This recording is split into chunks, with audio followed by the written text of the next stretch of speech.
दोस्तों, आज जो माहौल ईरान और इजराइल के बीच में है, जो कि दोनों ही अपने युद्ध हथियारों को तैयार करने में लगे हैं।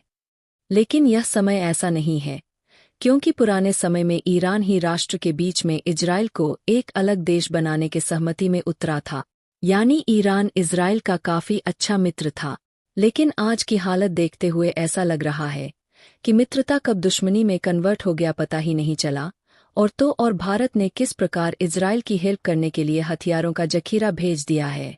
तो आज की वीडियो में सब कुछ जानेंगे डिटेल में, इसलिए वीडियो को कंप्लीट अवश्य देखें। सोचिए, एक ऐसा समय जब पूरी दुनिया की नजरें इजराइल और उसके दुश्मनों के बीच चल रहे संघर्ष पर टिकी हो और अचानक खबर आती है कि भारत एक पूरा जहाज भर के इजराइल को घातक हथियारों की सप्लाई कर रहा है। जी हाँ, वह भी ऐसे हथियार जिन्हें देखकर दुनिया के बड़े बड़े रक्षा विशेषज्ञ हैरान हैं। भारत के इस कदम से न सिर्फ उसके दुश्मनों के बीच खलबली मच गई है, बल्कि उसके साथ साथ अन्य देशों के लिए भी यह परेशानी का विषय बन गया है कि आखिर भारत के पास ऐसा कौन सा हथियारों का जखीरा है जिसे देखकर दुनिया पागल हो रही है। यह कोई मामूली सप्लाई नहीं थी। इस जहाज में वह एडवांस टेक्नोलॉजी के हथियार थे जो किसी भी युद्ध का नजारा बदलने की ताकत रखते हैं। दुनिया भर के रक्षा विशेषज्ञ इस बात पर हैरान हैं कि भारत ने इजराइल को इतनी तगड़ी मदद कैसे कर दी और इसमें कौन कौन से ऐसे हथियार थे जो दुनिया को पागल कर रहे हैं।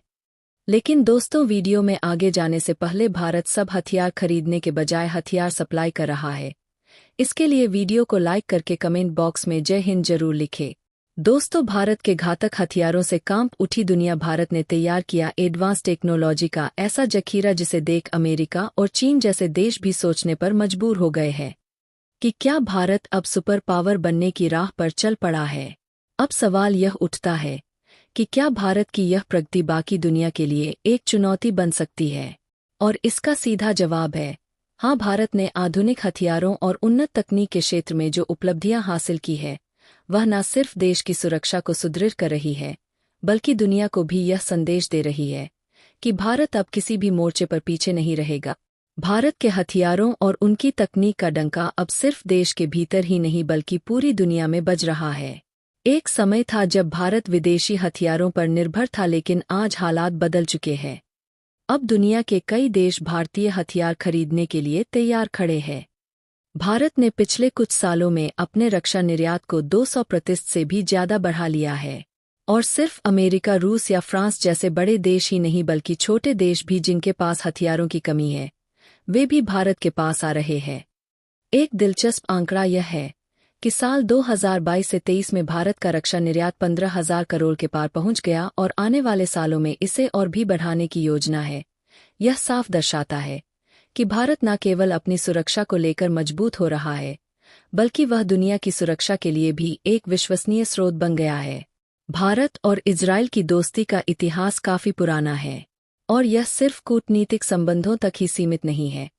जब भी दोनों देशों में से किसी एक पर मुसीबत आई है, तो दूसरे ने बिना हिचकिचाए अपना हाथ बढ़ाया है।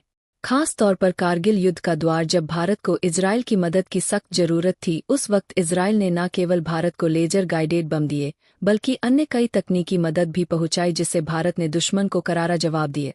आज वही इजराइल जो गांजा पट्टी में चल रहे संघर्ष में उलझा हुआ है, एक बार फिर भारत की मदद पर निर्भर है।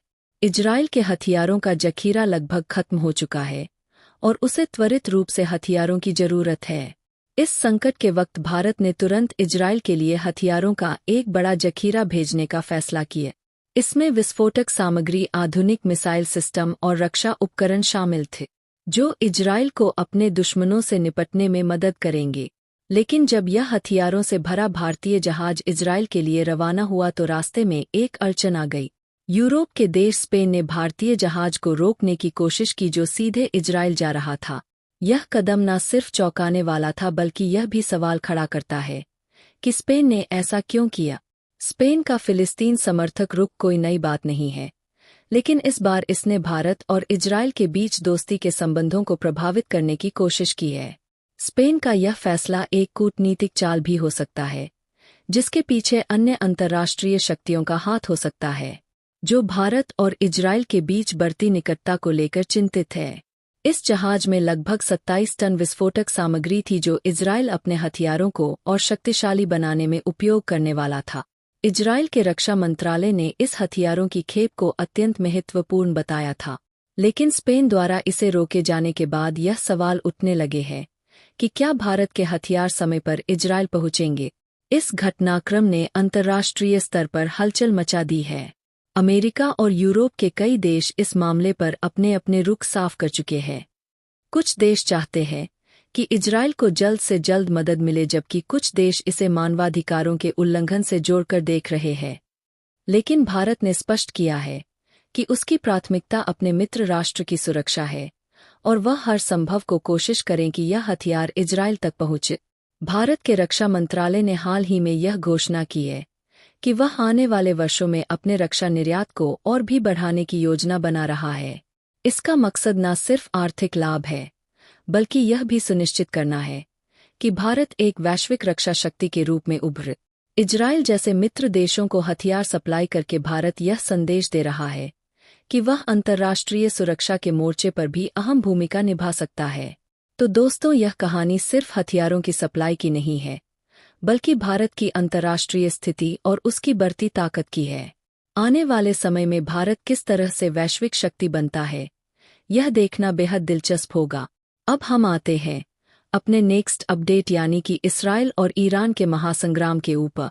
दोस्तों, आपको बता दें कि 19 नवंबर 1947 में संयुक्त राष्ट्र संघ की महासभा ने फिलिस्तीन को अरब और यहूदी क्षेत्रों में बांटने के प्रस्ताव को पारित किया और इस तरह से अमेरिका व ब्रिटेन की मदद से फिलिस्तीन में इजराइल राष्ट्र बन गया, जिसके बाद मुशर्रफ ने ईरान के तत्कालीन विदेश मंत्री को टेलीग्राफ किया और अपने इस टेलीग्राफ में हजारों वर्ष पहले साइरस महान द्वारा यहूदियों को बचाने की घटना का वर्णन करते हुए ईरान की शाही सरकार से अपील की कि वह इजराइल को मान्यता दे और साइरस की महानता को यहूदियों के लिए दोहराए। लेकिन समय गुजारने के साथ साथ ही ईरान और इजराइल के बीच फिलिस्तीन को लेकर तानाशाही बढ़ने लगी और इसका परिणाम आज हम सब अपने सामने देख रहे हैं। आपको क्या लगता है, आजकल के माहौल को देखते हुए क्या तीसरा विश्व युद्ध शुरू हो गया है? क्या भारत अपने इन नए कदमों से दुनिया की सबसे बड़ी रक्षा शक्ति बन सकता है? अपनी राय नीचे कमेंट बॉक्स में जरूर बताएं। मिलते हैं अगले वीडियो में, तब तक के लिए नमस्कार और वीडियो को अंत तक देखने के लिए आप सबका बहुत बहुत धन्यवाद।